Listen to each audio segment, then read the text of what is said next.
keep this train a rockin', soapbox after dark. Let's talk about Jussie Smollett. Let me make sure I'm pronouncing that right. Jussie Smollett.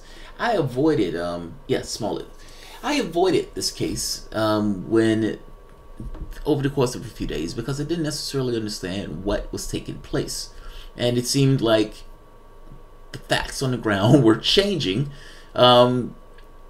with people kind of throwing out allegations without necessarily knowing what was taking place. I want to talk about it now, though, because at this point the case is to some degree broken open. Jussie Smollett, if you remember, is the character on Empire. He plays a black and gay character. He plays a black and gay character because he's black and gay in real life. Now, in playing the character on Empire, I watched the first season of Empire, and he was probably one of my favorite characters on the show. He probably was my favorite character. I didn't like the other brother. I thought he was an asshole. But nevertheless, sing his ass off. Now, apparently, though, Smollett says that when he was in Chicago, he was beaten up, roughed up, treated poorly, in what amounted to a hate crime. I mean, ultimately, from his testimony, he was beaten. They put a noose around his neck. They poured, I thought they said gasoline, but they poured bleach over him. And for good measure, they screamed, you know, "Make America Great." And they called him they disparaged him racially, let's say it that way, to put it mildly. But using hateful language, using essentially F and N words. So this got major media attention, and people were like, "Oh my God, this hate crime took place." Kamala Harris and Cory Booker comes out with these striking statements about Trump's America and all this other stuff, and how, you know, he's emboldened hate crimes and need to be supportive of Smollett's. But some people had doubts about this story.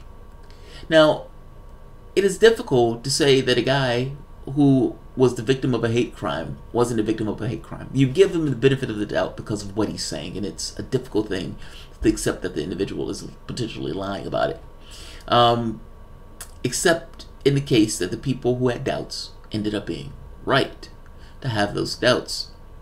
Smollett apparently paid $3,500 to people to rough him up and beat him up in what amounts to be a hate crime in order to advance his career. This was essentially a cynical ploy to use the perspective of the country for political advancement. For career advancement. Back during, do you remember, this was maybe 20 years ago, there was a white woman, I can't think of her name, but she comes out and she says a black man carjacked her and took her kids. Now, you know, this was mind-blowing. And for whatever reason, she thought that the cops and the public would somewhat give her a pass on this, as if her perspective of African Americans and her perspective of the public's perspective of African Americans, she believed that she could leverage that in order to sell the story that her kids were taken by African Americans. What you find out is that she killed her kids. She, if I am not mistaken, she drove her kids into a river because she wanted to have more time with the boyfriend or with the husband or whatever. We were pissed. Now, blacks were pissed because we understood somewhat of an indignity that it was the perspective that mattered. Like, she believed that the perspective of the public within the United States was of such that African Americans were so low quality that they would do something like this. Now, any particular race may have people who would do any particular thing on any particular day. But in her very specific case, she's selling a story. And the story that she was selling was a certain denigration of blacks. So I understand how Trump supporters would feel at the point where he's trying to sell this as a hate crime, specifically of Trump supporters, with this elaborate story of them digging each box of being sexist and racist, and for good measure announcing the fact that they're Trump supporters. So this story was amazing, right? There's more to it, stuff that I didn't necessarily know. It goes further into this part. And I guess my point is this. I can understand how Trump voters feel on this. Yes, it's different, but the thing that the inception of it is the same. This thing of you're accusing us something. Yes, there are Trump voters who are sexist and racist and homophobic, but not all of them are that way. But ultimately, he's trying to use the public perception of that to kind of leverage and sell this hate crime.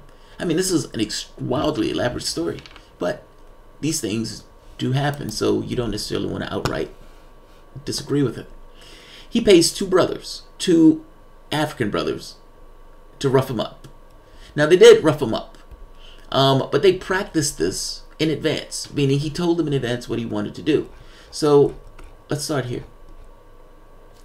Jussie Smollett paid two brothers $3,500 to stage an attack on him last month, taking advantage of a pain and anger of racism to promote his career, Chicago Police Superintendent Eddie Johnson alleged Thursday. The revelations necessary to charge Smollett came during the 47th hour of a 48-hour holding period for the brothers, who eventually confessed to the alleged plot. Police caught the brothers, held them. I think you can hold the people for like 48 hours. In the 47th hour, they broke, and they sung like canaries. And they went to the guy's house, and they found the rope. If I'm not mistaken, they found the receipts and all this other stuff. They were able to find statements. They were able to find a ton of stuff to show what was taking place. So right here, Smollett texted one of his brothers, his friend Abimbola Osundario, on the 25th, and said, "Might need your help on the low. You're around to talk face to face." After laying out the plan and rehearsing it, prosecutors say Smollett then gave Osundario and his brother Old Bingo, let's just call him Bingo, a $100 bill to buy clothing and a rope for a noose. Prosecutors allege he also instructed them to bring their mobile phones to the attack, according to prosecutors. There's more. The attack took place but was staged, Johnson said. The brothers punched Smollett a little, wearing gloves, according to Johnson. As far as we can tell, the scratching and the bruising that you saw on his face were likely self-inflicted. He did it to himself. Investigators believe Smollett staged the attack because he was dissatisfied with his salary. Johnson said, citing information he gave to the police. Now, as you remember, the police treated it. These are the brothers who attacked him. The wild part about this is, when I heard the story, I thought, wait, they picked up two Africans? And the Africans were Trump voters? And it's like, Chicago is mostly black. I think it's like 80% African American. I think 80% of them went for Democrats. And you just so happen to find the only two black Africans in Chicago that were Trump voters and homophobic. And on top of that, of all the probabilities, was willing to attack. The story started to fall apart in the elaborate nature of the story. Let's keep going. So right here, phone records indicate that Smollett talked to the brothers about an hour before the alleged attack and an hour afterwards, and after they left the country. So the men told officers that Smollett, who is black and gay, first attempted to gain attention by sending a false letter that relied on racial, homophobic, and political language. When that didn't work, Smollett paid $3,500 to stage an attack. Meaning he had already sent a racist letter in order to try to get attention. And that apparently didn't work. When that didn't work, he paid him $3,500 to stage an attack.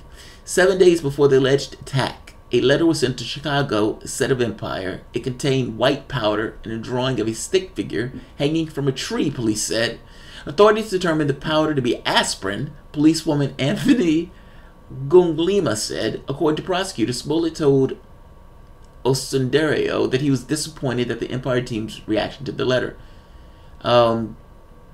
Investigators have the check that they used to pay Osundario. Prosecutors say you use the check, you're supposed to use cash. The brothers' motive for helping was money. There was never a thought in their minds that they would be able to track them down. So here's another part.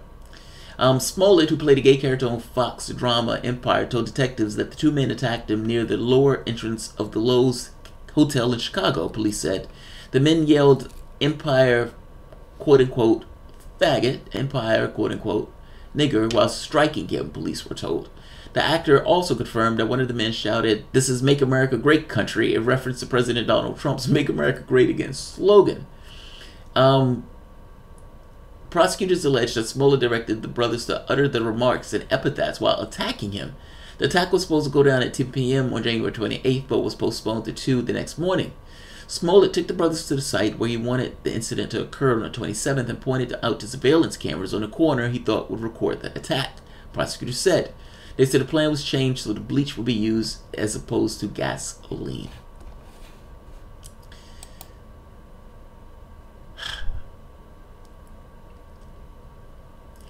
There's something disgusting about this.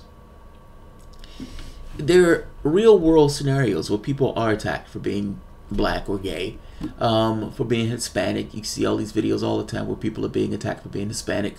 There are real things. There are real hateful people on the planet, and those people will at times overcome the probability of non-action and do something. In this case, a hate crime. Hate crimes do exist, is the point that I'm trying to make. To the people who are the victims of those hate crimes, Smollett did them a massive disservice. I understand that it's Trump voters who may feel some kind of way that they are being leveraged in this way for political advancement. But there are real people out there who are suffering at the boot of a hate crime.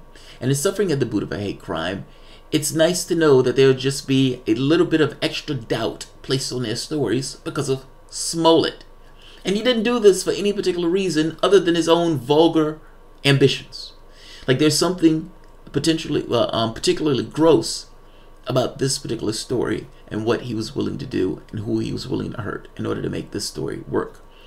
The resources that was used and devoted to the story because of who he was, and let's be honest, it's a hate crime, and it's a big splashy hate crime. And again, the notion, just like in the first case, that police weren't going to devote a certain degree of attention to this was somewhat comical. This doesn't just hurt Trump voters in this case, meaning it bugs them, but let's be honest, there was a kernel of truth to this idea of homophobia and everything else. Those people are in there, even though they're not the entirety of the party.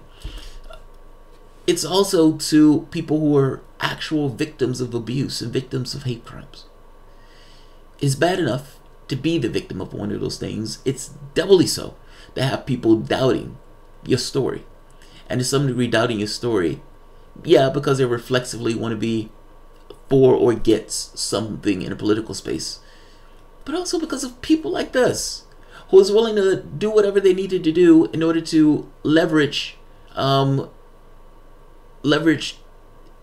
could say, the public sympathy for these hate crimes. If I'm saying that right, I hope I'm saying that correctly. I'm just trying to make a very basic point. It diminishes the people who are actual victims of those crimes because it adds a certain degree of doubt to their stories, because everybody can use the example of Jussie, who essentially wasn't satisfied with the salary or wasn't satisfied with his current career path. That's a fail. That's a complete and utter fail. And it's possible that he's going to be prosecuted for this, because if I'm not mistaken, this becomes a felony. He's still maintaining his innocence. He's saying it didn't happen. They captured the brothers. They had brothers sung like canaries.